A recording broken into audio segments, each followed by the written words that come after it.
नमस्कार शेतकरी बांधवांनो, एमटे ऑल टीव्ही या यूट्यूब चॅनलवरती तुमचं पुन्हा एकदा स्वागत आहे। अग्रिम पीक विमा शेतकऱ्यांच्या खात्यावर जमा, पहा संपूर्ण व आनंदाची बातमी। महाराष्ट्रातील शेतकऱ्यांसाठी पीक विमा योजना एक महत्त्वपूर्ण सुरक्षा कवच म्हणून सिद्ध होत आहे। गेल्या वर्षी सप्टेंबरमध्ये झालेल्या अतिवृष्टीमुळे राज्यातील अनेक शेतकऱ्यांचे मोठ्या प्रमाणात नुकसान झाले। याच पार्श्वभूमीवर महाराष्ट्र सरकारने पीक विमा योजनेअंतर्गत शेतकऱ्यांच्या खात्यावर तातडीने रक्कम वर्ग करण्याचे आदेश दिलेले आहेत।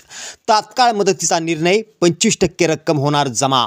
राज्य सरकारने शेतकऱ्यांना दिलासा देण्यासाठी तातडीने 25% रक्कम देण्याचा निर्णय घेतला आहे। सप्टेंबरमध्ये झालेल्या शेतकऱ्यांना 2 मार्चपर्यंत ही रक्कम त्यांच्या बँक खात्यात थेट जमा करण्याचे आदेश दिलेले आहेत। खरीप 2024 करता व 25% पात्र ठरलेले जिल्हे बीड, लातूर, हिंगोली, परभणी, नाशिक, यवतमाळ, वर्धा, नागपूर, धाराशिव, संभाजीनगर, पुणे, सांगली, सातारा, वाशिम, बुलढाणा, नंदुरबार व अन्य जिल्ह्यांचा समावेश असून शेतकऱ्यांना मोठा दिलासा मिळाला आहे। शेतकरी बांधवांनो, तुमच्या खात्यावरती खरीप 2024चा पीक विमा 2 मार्चपासून थेट तुमच्या खात्यावरती जमा व्हायला सुरुवात होणार आहे। त्यामुळे शेतकऱ्यांनी काळजी करण्याचं काहीही कारण नाही आहे, कारण 25% अग्रिम तुम्हाला 2 तारखेलाच मिळणार आहे। व्हिडिओ तुम्हाला कसा वाटला खाली कमेंट्स करा। व्हिडिओ आवडला असेल तर शेअर करा। धन्यवाद।